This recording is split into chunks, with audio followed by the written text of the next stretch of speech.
आगामी कुंभमेळ्याच्या पार्श्वभूमीवर नाशिक शहरात येणाऱ्या कोट्यावधी भाविकांची गैरसोय होऊ नये याकरिता नाशिककडे येणाऱ्या अनेक रस्त्यांच्या विस्तारीकरणाला मंजुरी देण्यात आली आहे।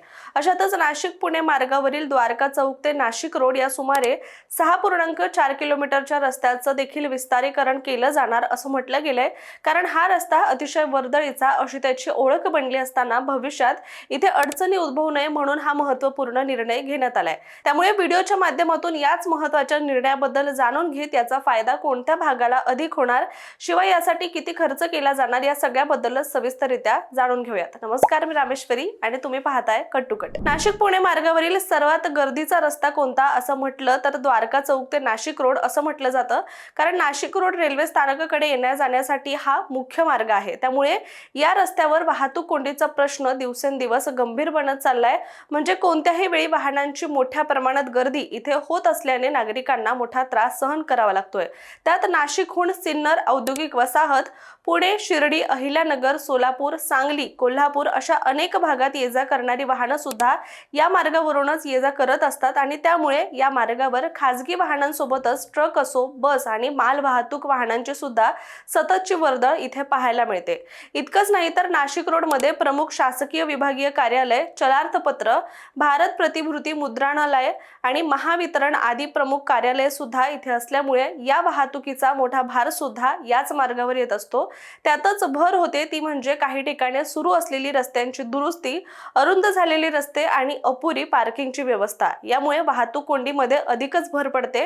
याशिवाय आपत्कालीन सेवांवर सुद्धा या सगळ्याचा आता परिणाम होऊ लागलाय आणि या भागातील सिग्नल व्यवस्था सुद्धा नावाला काम करते। त्यामुळे इथल्या रोजच्या त्रासाला वैतागून स्थानिकांनी अनेकदा इथे पर्यायी मार्ग विकसित करण्याची, त्याचबरोबर रस्त्यांचं रुंदीकरण तातडीने करावी अशी सुद्धा गरज व्यक्त करून दाखवली होती। सोबतच सुरुवातीला म्हटल्यानुसार नाशिकमध्ये होणाऱ्या 2027च्या सिंहस्थ कुंभमेळ्याच्या वेळी नाशिकमध्ये कोट्यावधींच्या संख्येने भाविक येतील असा अंदाज व्यक्त केला असताना द्वारका चौक ते नाशिक रोड या सुमारे 6.4 किलोमीटरच्या टप्प्याच्या विस्तारीकरणाचा मुहूर्त आता अखेर ठरलेला आहे। ज्याच्या विस्तारीकरण आणि डांबरीकरणाच्या कामासाठी तब्बल 203 कोटी रुपये खर्चाची निविदा महापालिकेने काढली असल्याचं समोर आलंय। तर हे काम कुंभमेळ्याच्या आधी वर्षभरामध्ये पूर्ण करण्याचं सुद्धा नियोजन आखण्यामध्ये आलेलं आहे।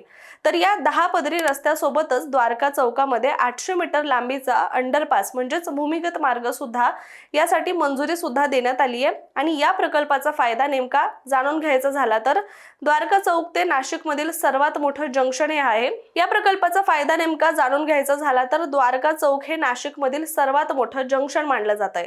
तिथे मुंबई, आग्रा आणि नाशिक पुणे या 2 प्रमुख राष्ट्रीय महामार्ग एकत्र येतात आणि हा नवीन 10 पदरी रस्ता पुणे, शिर्डी आणि सिन्नरकडे जाणाऱ्या प्रवाशांसाठी अत्यंत महत्त्वाचा सुद्धा ठरणार आहे। विशेषतः मुंबईकडून नाशिक मार्गे शिर्डीला जाणाऱ्या भाविकांची आणि नाशिक रोड रेल्वे स्थानकाकडे जाणाऱ्या नागरिकांची मोठी सोय यामुळे होणार आहे। 10 पदरी विस्तारामुळे वाहनाची गती वाढेल आणि इंधनासह वेळेची सुद्धा मोठ्या प्रमाणावर बचत होणार आहे।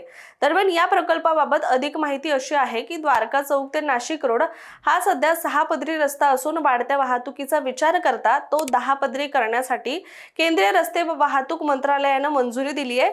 सध्याच्या आराखड्यानुसार या मार्गावर 2 उड्डाणपूल उभारले जाणार आहेत। मात्र सिंहस्थ कुंभमेळा समितीच्या शिखर परिषदेत आमदार देवयानी फरांदे यांच्या मागणीनुसार मुख्यमंत्र्यांनी या रस्त्यावरील प्रमुख चौकांमध्ये आणखी उड्डाणपूल उभारण्याच्या सूचना सुद्धा दिलेल्या आहेत। त्यामुळे प्रत्यक्ष काम सुरू होताना आराखड्यामध्ये काही बदल सुद्धा होऊ शकतात असं म्हटलं गेलंय आणि आणखी काही पूल सुद्धा मंजूर होण्याची शक्यता व्यक्त केली जाते।